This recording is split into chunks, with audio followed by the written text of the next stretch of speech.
નમસ્કાર બાળકો, આજથી આપણે નવું પ્રકરણ શરૂ કરવા જઈ રહ્યા છીએ. ચેપ્ટર નંબર 5, દ્રવ્ય અવસ્થાઓ. ઘણું સરળ ચેપ્ટર.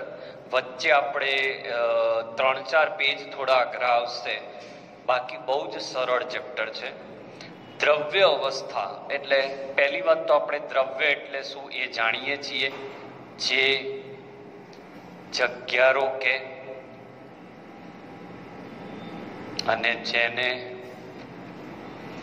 દળ હોય તેને દ્રવ્ય કહે છે. દ્રવ્યની અવસ્થાઓ મુખ્યત્વે 3 છે: ઘન, પ્રવાહી અને વાયુ. 3 અવસ્થાઓ છે બાળકો. એમાં જે ઘન, પ્રવાહી અને વાયુ 3 અવસ્થાઓ મુખ્ય, એ સિવાય બીજી 2 છે: બોઝ-આઇન્સ્ટાઇન કન્ડેન્સેટ અને પ્લાઝ્મા. પણ આપણે આ ચેપ્ટરમાં પ્રવાહી અને વાયુની ચર્ચા કરવાની છે. આ બંને દ્રવ કહેવાય. દ્રવનો મતલબ ઇંગ્લિશમાં એને ફ્લુઇડ કહેવાય. ફ્લુઇડનો મતલબ થાય જેનું વહન સરળતાથી થઈ શકે. ઓકે, એટલે આ બેની વાત કરીશું. આ ઘન અવસ્થાની વાત ધોરણ 12 ચેપ્ટર નંબર 1 કરીશું, કારણ કે ત્યાં ચેપ્ટરનું નામ જ છે ઘન અવસ્થા. તો આપણે આજે પ્રવાહી અને વાયુ અવસ્થા આ ચેપ્ટરમાં ભણવાના છીએ. તો આ જે ભૌતિક અવસ્થાઓ છે, તો નોર્મલી દ્રવ્યની અવસ્થાઓ કોને અસર કરે? તો દ્રવ્યની અવસ્થા એ રાસાયણિક પ્રક્રિયાના વેગને અસર કરે. રાસાયણિક પ્રક્રિયાના વેગને અસર કરે છે. ભલે રાસાયણિક પ્રક્રિયાને અસર ના કરે, પણ રાસાયણિક પ્રક્રિયા ઝડપી થશે કે ધીમી થશે એને અસર કરે. વળી ચેપ્ટર 1માં તો આપણે બધું શીખી જ ગયા છીએ કે અહીંયા ઘન કણો, ઘનની અંદર ઘન પદાર્થમાં કણો ખૂબ જ નજીક હોય છે. પ્રવાહીમાં કણો થોડાક દૂર હોય છે. વાયુમાં કણો સૌથી વધારે દૂર હોય છે. ઓકે, તો આ પ્રસ્તાવના હતી. હવે આપણે ચેપ્ટર ધીમે આગળ વધારીએ કે આ 3 અવસ્થાઓ કઈ વસ્તુ પર આધારિત છે. તો દ્રવ્યની અવસ્થાઓ મુખ્યત્વે એ તેમાં લાગતા આકર્ષણ અને અપાકર્ષણ બળો પર આધારિત છે.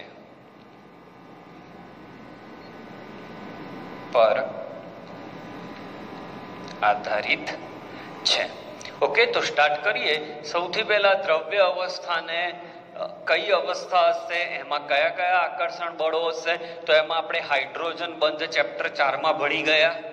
સહસંયોજક બંધ, આયનીય બંધ એમાં આવી ગયું છે. તો આ ટોપિકની અંદર સૌથી પહેલા આપણે આંતર આણ્વીય આકર્ષણ બળની વાત કરીએ છીએ. ઓકે, જે બિલકુલ નવું છે તમારા માટે અને મસ્ત ટોપિક છે. શબ્દ તમે ઘણીવાર સાંભળેલો છે, આંતર આણ્વીય આકર્ષણ બળ. Theory number 1. આંતર આણ્વીય આકર્ષણ બળ, આમ તો શબ્દમાં જ તમને ખબર પડી જાય એવું છે કે આંતર આણ્વીય આકર્ષણ બળ એટલે શું? તો અણુ વચ્ચે લાગતું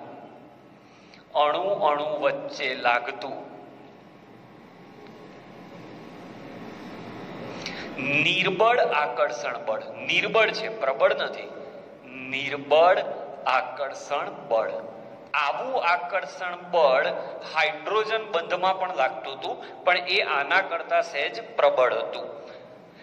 હાઇડ્રોજન બંધ જે હતો એ માત્ર H2O, HF અને NH3 માં લાગતો હતો, જ્યારે આ આકર્ષણ બળ સાર્વત્રિક છે. સાર્વત્રિકનો મતલબ થયો દરેક અણુઓમાં જોવા મળે છે. સાર્વત્રિક બળ છે.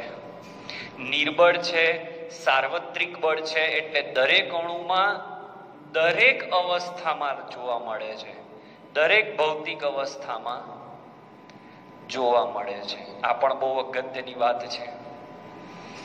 આ જે આકર્ષણ બળ છે એ વાન્ડરવાલ્સ નામના વૈજ્ઞાનિકે શોધ્યું હોવાથી આને યાદ આવ્યો, આ શબ્દ આગળ આવી ચૂક્યો છે, વાન્ડરવાલ્સ આકર્ષણ બળ કહે છે.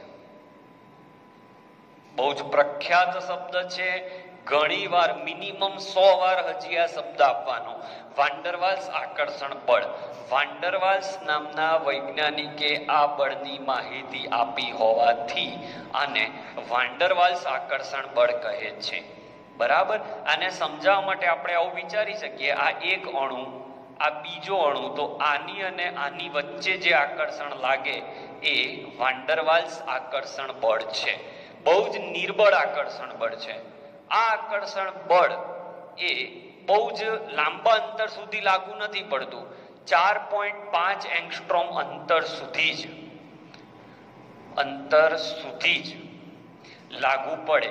એનો મતલબ એ થયો કે જે બે કણો છે એ બે કણો વચ્ચે 4.5 એંગસ્ટ્રોમનું અંતર હોય ત્યાંથી જ વાન્ડરવાલ્સ આકર્ષણ ચાલુ થાય. જો એનાથી વધારે અંતર હશે તો આ આકર્ષણ બળ લાગશે નહીં. ઓકે, સિમ્પલ વાતો છે.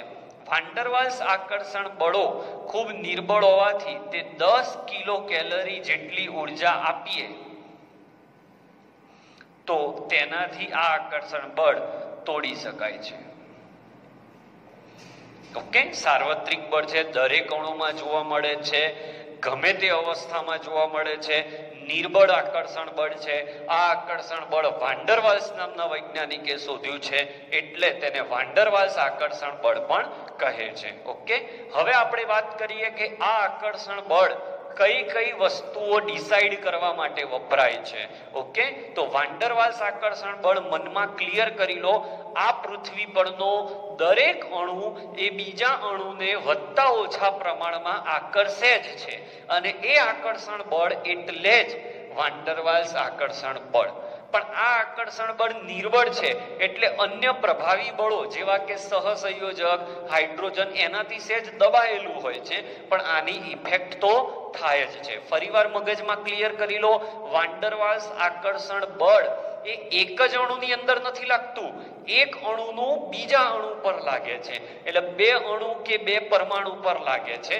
એ જેમ કે નિયોન ને થોડા ઘણા પ્રમાણમાં આકર્ષે તો એ પણ વાન્ડરવાલ્સ આકર્ષણ બળ થયું કહેવાય. ઓકે, સ્ક્રીનશોટ લઈ લો, પછી આગળનો પોઈન્ટ શીખવાડું.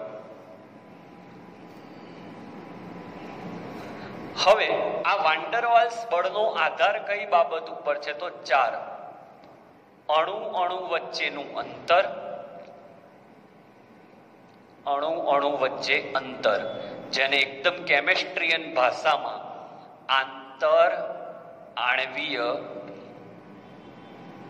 અંતર કહેવાય. આંતર આણવીય અંતર. અને જેમ આ આંતર આણવીય અંતર વધારે હશે તેમ આ આકર્ષણ બળ ઓછું હશે, કારણ કે જેમ અંતર વધે એમ આકર્ષણ ઘટે. બીજો પોઈન્ટ, એટલે એવું કહી શકાય ને કે ઘન પદાર્થમાં આ આકર્ષણ બળ પ્રબળ, પ્રવાહીની અંદર આ આકર્ષણ બળ નિર્બળ અને વાયુની અંદર આ આકર્ષણ બળ અતિ નિર્બળ. કારણ કે વાયુના કણો એકબીજાથી, કોઈ કન્ફ્યુઝ ના થતા, હું કણ શબ્દ બોલું એની અંદર ત્રણેય વસ્તુ આવી ગઈ, અણુ, પરમાણુ, આયન ત્રણેય આવી ગયું. તો વાયુની અંદર કણો એકબીજાથી દૂર હોય છે એટલે આકર્ષણ બળ નિર્બળ હોય, આમાં આકર્ષણ બળ પ્રબળ હોય. બીજું, અણુની સંપર્ક સપાટી, અણુની સંપર્ક સપાટી એટલે જે એકબીજાના સીધા સંપર્કમાં આવતા હોય, જેમ કે આ અણુ છે અને આ અણુ છે તો આની આખી સપાટી સંપર્કમાં આવે છે, આની પણ સપાટી, આ સપાટી કહેવાય. જેમ અણુની સંપર્ક સપાટી વધારે હશે તેમ આકર્ષણ બળ પણ વધારે હશે. ત્રીજો પોઈન્ટ, ઇલેક્ટ્રોનની સંખ્યા. તો એમાં પણ એવું છે, ઇલેક્ટ્રોનની સંખ્યા વધારે હશે તો પણ આકર્ષણ બળ વધારે હશે. અને ચોથો પોઈન્ટ, અણુનો આકાર, અણુઓના આકાર. ઓકે, તો 4 વસ્તુ પર આધાર રાખે છે. શું વાન્ડરવાલ્સ આકર્ષણ બળથી આપણને કઈ માહિતી મળે? હા, જેમ કે N2 વાયુ છે અને P4 ઘન છે. કેમ? નાઇટ્રોજન પણ સમૂહ 15 નું તત્વ છે, ફોસ્ફરસ પણ સમૂહ 15 નું તત્વ છે. તો આવું કેમ? તો કારણ નંબર 1 તમે જુઓ તો N2 માં ઇલેક્ટ્રોનની સંખ્યા કેટલી? તો એક નાઇટ્રોજનમાં 7 ઇલેક્ટ્રોન, એવા 2 નાઇટ્રોજન એટલે 7 દુને 14 ઇલેક્ટ્રોન. P4 ની વાત કરું તો P4 માં ઇલેક્ટ્રોનની સંખ્યા, ફોસ્ફરસનો નંબર 15 છે, તો એવા 15 કેટલી વાર? 4 વાર, તો 15 ચોક 60.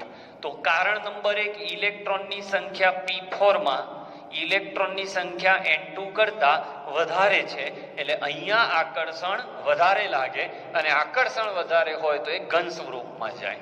બીજું, P4 આ રીતે સમચતુષ્ફલકીય છે, એટલે અણુની સાઈઝ મોટી છે, બરાબર, એટલે કદ વધુ હોવાથી પણ આકર્ષણ બળ વધે છે.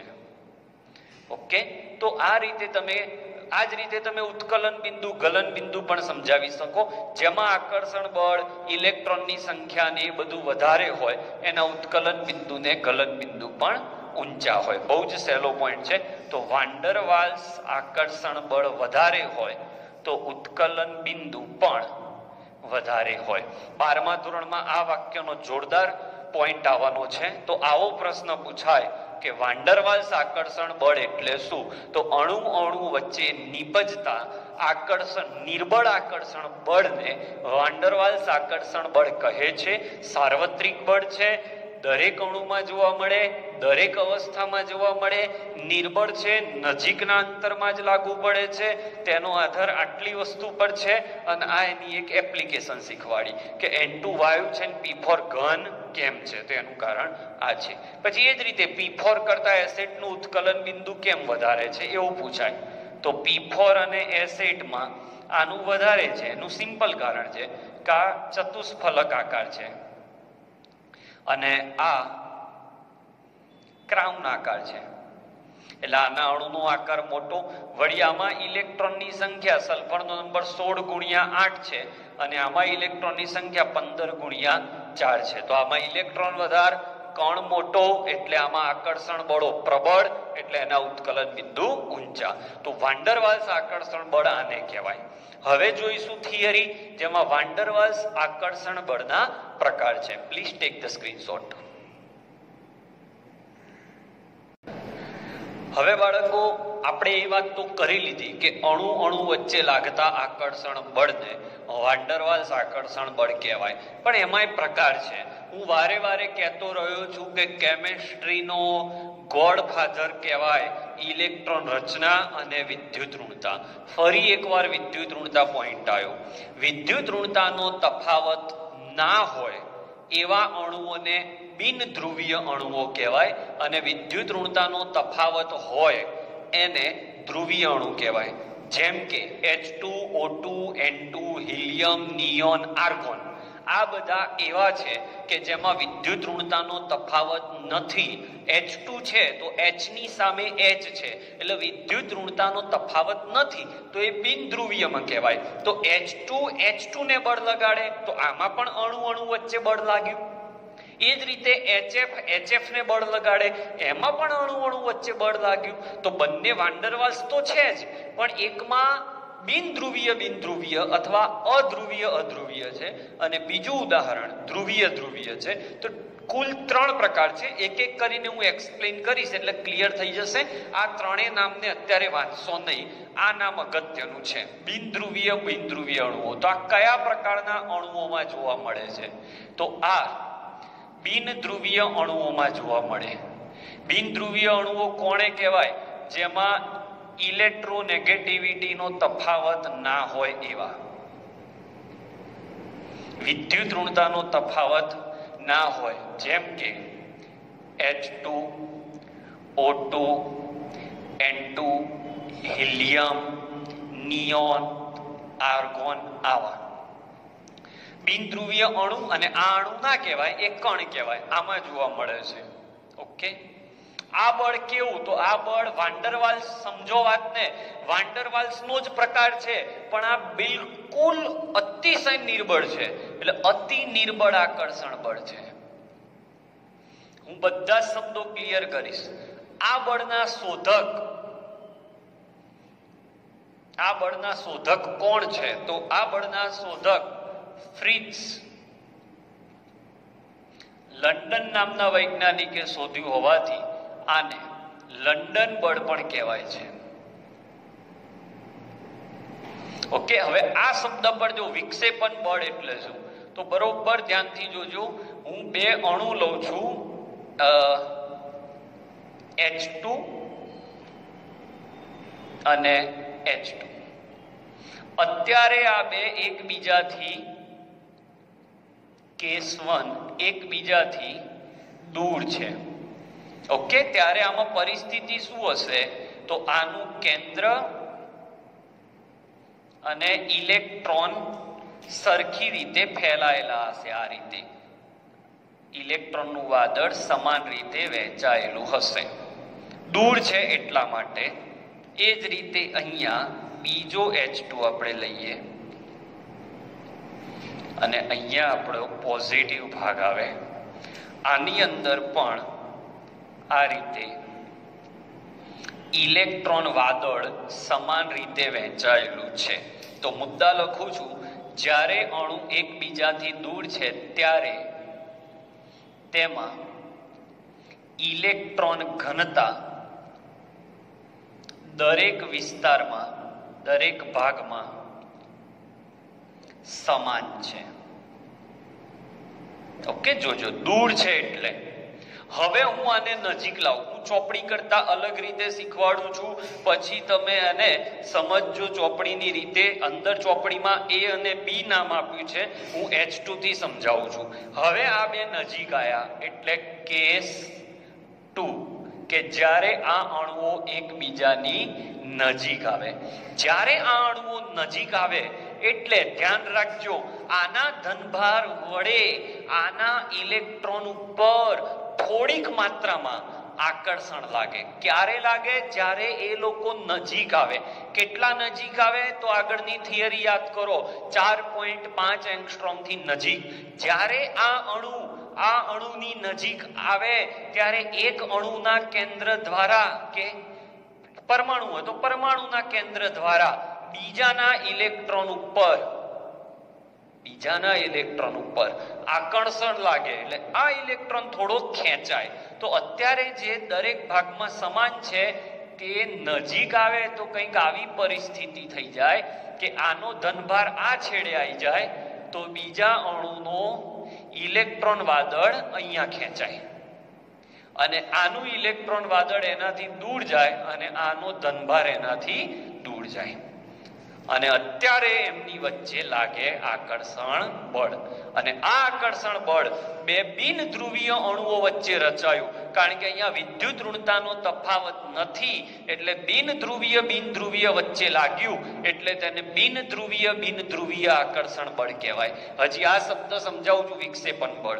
મુદ્દા લખું એટલે તમને ખ્યાલ આવે. જ્યારે અણુઓ નજીક આવે ત્યારે એક અણુના કેન્દ્ર દ્વારા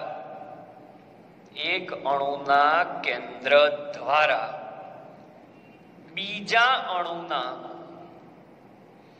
ઇલેક્ટ્રોન વાદળ પર આકર્ષણ લાગે અથવા આકર્ષણ થાય. અને આકર્ષણ થવાના લીધે શું થાય? આકર્ષણ થવાના લીધે બીજા અણુ, એ જ રીતે ઊંધું થાય ને, બીજા અણુના કેન્દ્ર દ્વારા પહેલા અણુના, એટલે આની વાત છે, પહેલા અણુના ઇલેક્ટ્રોન વાદળ પર પણ આકર્ષણ થાય. ગમે તે એક દિશામાં તમે વિચારી શકો. ઓકે, તો ધારો કે પહેલા અણુનું કેન્દ્ર આ પહેલા અણુનું કેન્દ્ર બીજા અણુની નજીક ગયું ત્યારે બીજા અણુનું ઇલેક્ટ્રોન વાદળ સુવ્યવસ્થિત ગોઠવાયેલું હતું. એ ઇલેક્ટ્રોન વાદળની ગોઠવણીમાં વિક્ષેપ પડ્યો. વિક્ષેપ પડવો એટલે જે ગોઠવણ હતી એમાં ખલેલ પડવી અને એ આ નજીકના છેડે આવી જાય અને એનો ધનભાર એને દૂરના છેડે ધકેલે. ઓકે, આકર્ષણ થાય, જેથી ઇલેક્ટ્રોન ઘનતામાં ક્ષણિક એટલે નજીક આવે ત્યારે ક્ષણિક વિક્ષેપ પડે છે. એક અણુના કેન્દ્ર દ્વારા બીજા અણુની નજીક પહોંચો ત્યારે એક અણુના કેન્દ્ર દ્વારા બીજા અણુના ઇલેક્ટ્રોન વાદળમાં વિક્ષેપ પડે છે અને આ વિક્ષેપ પડતો હોવાથી આ બળને વળી વિક્ષેપન બળ પણ કહે છે. ઓકે, આ બળ અતિશય નિર્બળ હોય છે. ક્લિયર? તો આ રીતે પણ થાય. આનાથી ઊંધું પણ વિચારી શકો કે આનો ધનભાર આના ઇલેક્ટ્રોન વાદળને ખેંચે, તો આવું પણ થઈ શકે. તો આ અહીંયા આવી જાય તો આના વાદળમાં વિક્ષેપ પડ્યો કહેવાય. કોઈ એક શક્યતા છે, બીજી કોઈ શક્યતા નથી. ઓકે, તો આ થયું તમારું પહેલું બળ, વિક્ષેપન બળ. તો વાત ફરીથી કહી દઉં, આ બળનું બીજું નામ બિનધ્રુવીય બળ. શબ્દ ઉપરથી નામ થિયરી ચાલુ કરી કે આ પ્રકારના બળો બિનધ્રુવીય અણુઓ જેની વિદ્યુત ઋણતાનો તફાવત હોતો નથી એવા અણુઓમાં લાગુ પડે છે, અતિ નિર્બળ છે. ફ્રિટ્ઝ લંડન નામના વૈજ્ઞાનિકે શોધ્યું છે. સમજવા માટે એક ઉદાહરણ લઈએ. એક અણુ અને બીજા અણુ એકબીજાથી દૂર હોય ત્યારે તેમની વચ્ચે આકર્ષણ લાગતું નથી, પરંતુ જ્યારે આ અણુઓ એકબીજાની નજીક આવે છે ત્યારે એક અણુના કેન્દ્ર દ્વારા બીજા અણુના ઇલેક્ટ્રોન ઉપર આકર્ષણ લાગે છે. એટલે બીજા અણુની ઇલેક્ટ્રોન ઘનતા જે વ્યવસ્થિત રીતે અહીંયા વહેંચાયેલી હતી એમાં વિક્ષેપ પડે છે અને વિક્ષેપ પડતો હોવાથી તેને વિક્ષેપન બળ કહે છે. તો પ્રકાર નંબર 1 અહીંયા પૂરો થયો. અતિશય નિર્બળ છે, યાદ રાખજો. બિનધ્રુવીય અણુઓમાં જ લાગુ પડે. અને જે મિત્રો હજી પણ એવું વિચારી રહ્યા છે કે હું વિદ્યુત ઋણતા અને ઇલેક્ટ્રોન રચના વગર કેમિસ્ટ્રી શીખી લઈશ, તો તમે ભૂલ કરી રહ્યા છો. હજી પણ કહું છું, વિદ્યુત ઋણતા ડાબેથી જમણે જતા વધે, ઉપરથી નીચે જતા ઘટે. વિદ્યુત ઋણતા શું છે? બંધના ઇલેક્ટ્રોન આકર્ષવાની ક્ષમતાને વિદ્યુત ઋણતા કહેવાય. જો આટલા બે વાક્યો તમને આખું કેમિસ્ટ્રી ક્લિયર કરાવી શકતા હોય તો you should do that. Okay, પછી તમે રોદડા રોયા રાખો કે ખબર નથી પડતી. નહીં જ પડે. આજે નહીં, તું 50 વખત વિડીયો જોઈ લે, નહીં ખબર પડે. પણ તમે કેમ એવું નથી સ્પષ્ટ છે કે ઇલેક્ટ્રોન રચના આવડે તો આખું ચોથું ચેપ્ટર આવડી જાય, છતાં તમે ઇલેક્ટ્રોન રચના કરવા તૈયાર નથી, તો હું શું કરી શકું? Okay, so please take the screenshot. હજી બે પ્રકાર છે આના.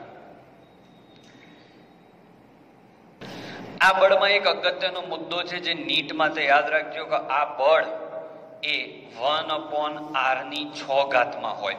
એટલે જેમ આ બેની વચ્ચેનું અંતર વધે એમ r ની 6 ઘાતના ભાગમાં એનું બળ ઘટે છે. અને જ્યારે આ કણો નજીક આવ્યા ત્યારે એની અંદર જે માઇનસ પ્લસ ઉત્પન્ન થયા એને ધ્રુવીભવનીયતા કહે છે.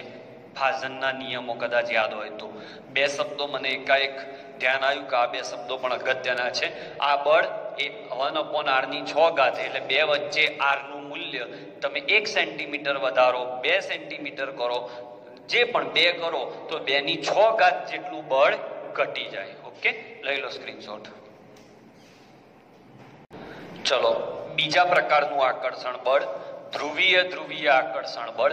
ધ્રુવીય કોણ હોય? જેમાં વિદ્યુત ઋણતાનો તફાવત હોય. તો આમાં અણુઓ કેવા લેવાના? તો જોઈને જ ખબર પડે છે. ધ્રુવીય અણુઓ લેવાના. ધ્રુવીય અણુ કોને કહેવાય? જેમની વચ્ચે વિદ્યુત ઋણતાનો તફાવત હોય. ઓકે, જેમ કે HCl તો વિદ્યુત ઋણતાનો તફાવત છે. પાણી તો O અને H ની વિદ્યુત ઋણતા વચ્ચે તફાવત છે. આ બધા અણુઓ વચ્ચે જે આકર્ષણ લાગે એ ધ્રુવીય વચ્ચે લાગે છે, એટલે એને ધ્રુવીય આકર્ષણ બળ કહેવાય. આ આકર્ષણ બળ સમજાઈ દઉં, પછી આના મુદ્દા લખું. અહીંયા સમજાવું, પછી અહીંયા મુદ્દા લખીશ. સમજો કે આપણી જોડે HCl છે, તો આપણે જાણીએ છીએ એમ આના પર માઇનસ ડેલ્ટા અને આના પર પ્લસ ડેલ્ટા. કેસ 1 છે અત્યારે કે જ્યારે આ એકબીજાથી દૂર છે. આમાં ફાયદો એ છે કે પહેલાથી ધ્રુવીયતા ઉત્પન્ન થયેલી છે. જ્યારે પહેલામાં શું હતું, આની આગળના બળની અંદર બે અણુઓ એકબીજાથી દૂર હતા ત્યારે એ લોકો બિન ધ્રુવીય હતા. જ્યારે નજીક આવ્યા ત્યારે તેમાં ધ્રુવીયતા ઉત્પન્ન થઈ અને એ પણ ક્ષણિક, એટલે એને વિક્ષેપન અથવા વિસર્જન બળો કહેતા હતા. ડિફરન્સ એકદમ સહેલો છે. તમને અઘરું લાગતું હોય એની પાછળ તમે જવાબદાર છો, કારણ કે તમે હજી એ વાતને સમજવા તૈયાર નથી કે વિદ્યુત ઋણતા એટલે શું. તમારે આ શબ્દને સમજવો ના હોય તો કેમિસ્ટ્રીમાં એક પણ થિયરીમાં ખબર નહીં પડે. હું સ્પષ્ટ બોલનાર વ્યક્તિ છું, મેં પહેલા પણ કહેલું છે. તો આ અણુઓ અત્યારે દૂર છે. ઓકે, હવે જ્યારે નજીક આવે, કેસ 2 નજીક આવે, મુદ્દા પછી લખું છું, ત્યારે આના માઇનસ ડેલ્ટા આના પ્લસ ડેલ્ટા એ આના પ્લસ ડેલ્ટા ને માઇનસ ડેલ્ટા વચ્ચે એક પ્રકારનું આકર્ષણ બળ લગાડે. સોરી, ધનથી ઋણ બતાવવાનું, આ રીતે આકર્ષણ બળ લગાડે છે. તો ધ્રુવીય, ધ્રુવીય અથવા દ્વિધ્રુવીય, અમુક ઘેર જઈને પૂછે દ્વિધ્રુવીય, એટલે દ્વિ એટલે બે ધ્રુવ થયા. હું હજી કહું છું, કેમિસ્ટ્રી શીખવું હોય તો વિદ્યુત ઋણતાની થિયરી દિવસમાં એકવાર વાંચી લો.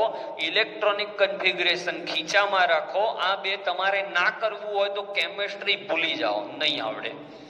બે અણુઓ એકબીજાથી દૂર છે, હવે એ લોકો એકબીજાની નજીક આવ્યા તો અહીંયા ત્રિધ્રુવીય આકર્ષણ બળ લાગ્યું. અહીંયા અગત્યની વાત, માઇનસ ડેલ્ટા ને શું બોલાય તો હું વારે વારે કહી ચૂક્યો છું, આંશિક ઋણભાર, પૂરેપૂરો નહીં. અને એ જ રીતે પ્લસ ડેલ્ટાનો મતલબ આમાં થતો હોય છે આંશિક ધનભાર. આ પૂરેપૂરો ઋણભાર કે પૂરેપૂરો ધનભાર નથી, આ ખેંચેલો ઋણભાર છે, લઈ લીધેલો ઋણભાર નથી. મિત્રો, મગજ ખુલ્લું રાખજો. કોન્સેપ્ટ ભણવા હોય તો મગજ ખુલ્લું રાખજો. હું 10 રૂપિયા તમને આપી દઉં તો મેં આયનીય બંધ બનાવ્યો, પણ 10 રૂપિયા મેં તમારી બાજુ ધર્યા અને તમે ખેંચ્યા. તમારી બાજુ વધારે છે પણ મેં હજી છોડ્યા નથી. આને ધ્રુવીય બંધ કહેવાય. આગળ કહી ચૂક્યો છું. એનો અર્થ એવો ના સમજો કે સાહેબે સાહેબે અત્યારે ડિફરન્સ કીધો. નહીં, ઇલેક્ટ્રોન આપી દેવા આયનીય બંધ, અને ઇલેક્ટ્રોન કોઈ ખેંચી રાખે ધ્રુવીય બંધ.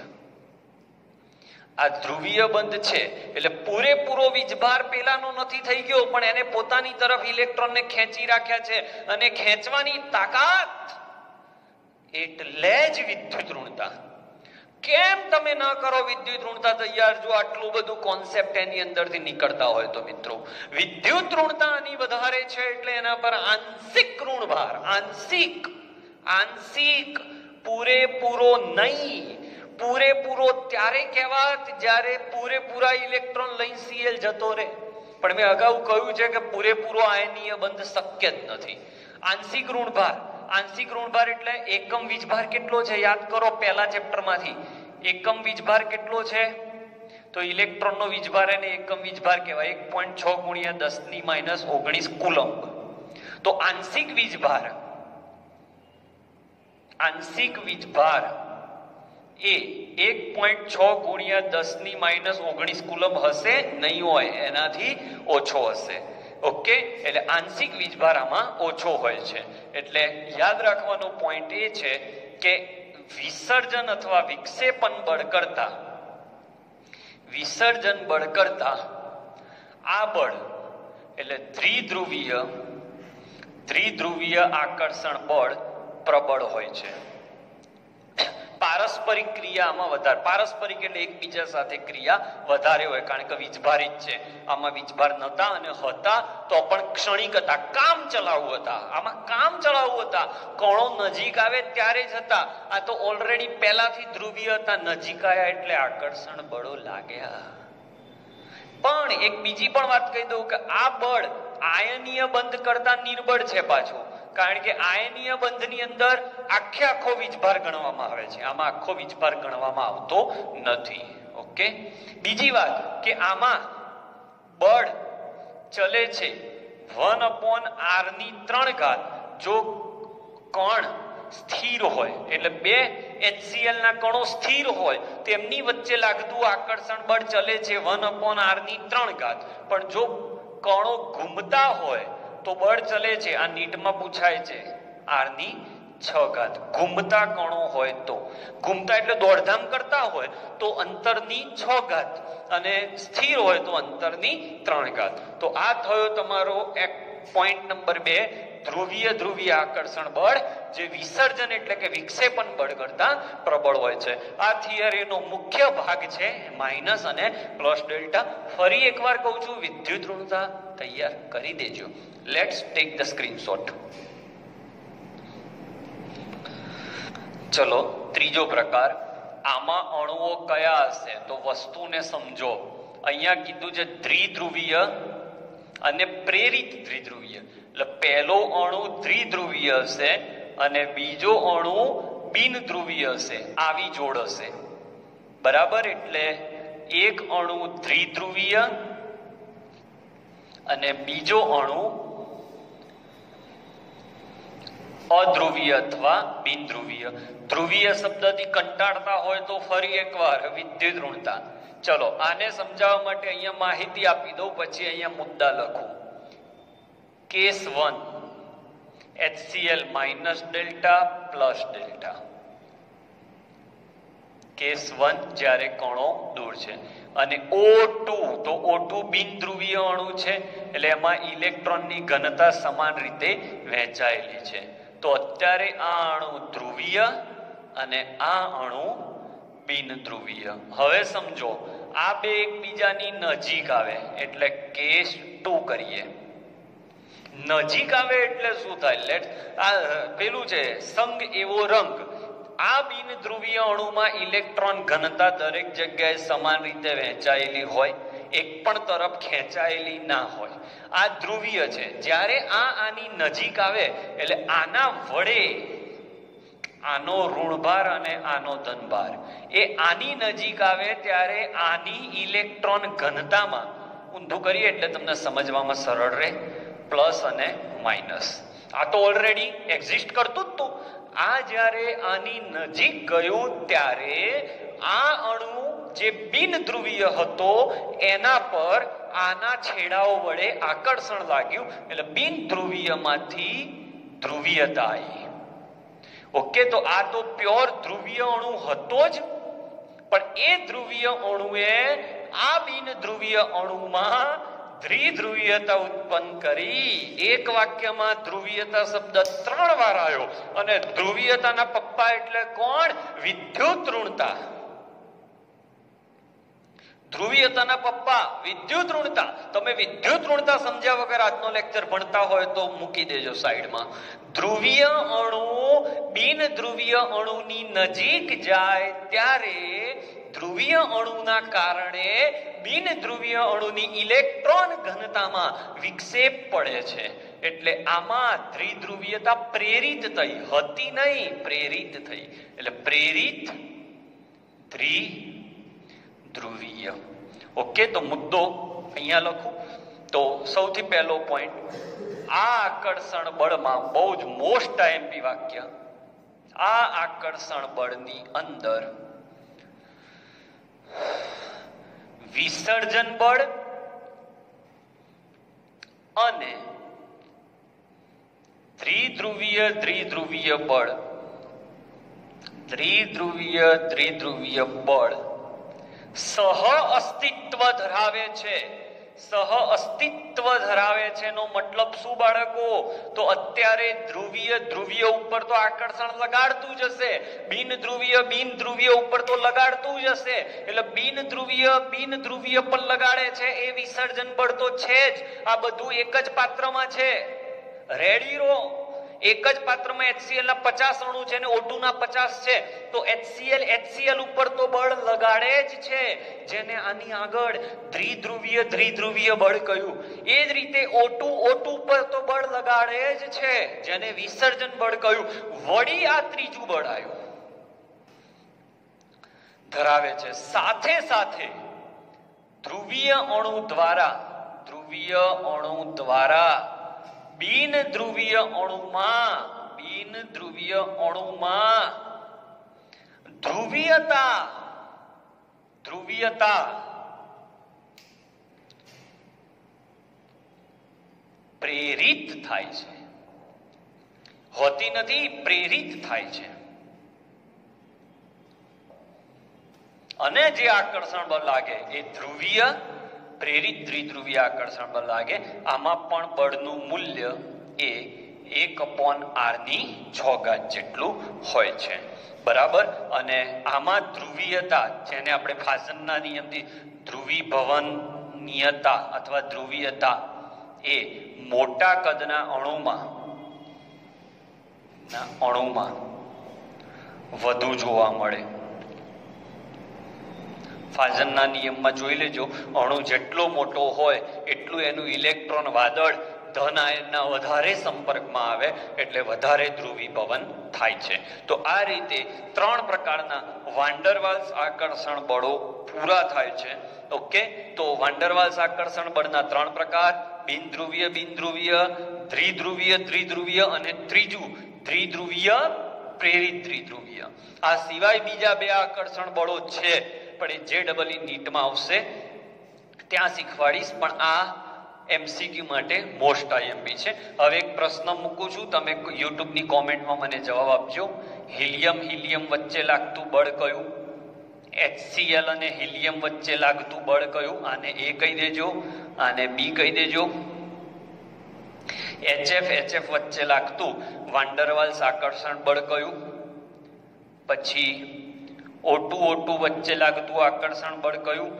પછી HCl અને O2 વચ્ચે લાગતું આકર્ષણ બળ કયું? વાન ડર વાલ્સના જે 3 પ્રકાર છે, બધામાં વાન ડર વાલ્સ તો લાગે જ છે, પણ વાન ડર વાલ્સનો કયો પ્રકાર લાગે છે એના પર ચર્ચા તમારે કરવાની હોય છે. બરાબર, લઈ લો સ્ક્રીનશોટ.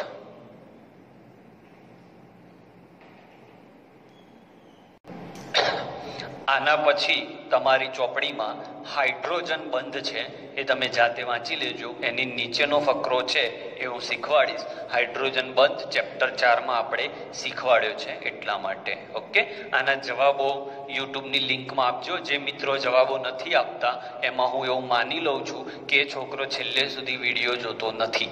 હું વિડીયોના છેલ્લે જ પ્રશ્ન એટલા માટે મૂકું છું, મને ક્લીન ખબર પડી જાય છે કે કયા છોકરાએ આખો વિડીયો જોયો. જે વિડીયો આખા નથી જોતા એ લોકો આમાં જવાબ આપતા નથી. એને ખબર જ નહીં હોતી કે છેલ્લે સાહેબ લગભગ દર 2-3 વિડીયો એક વિડીયોમાં હું છેલ્લે પ્રશ્ન પૂછું જ છું.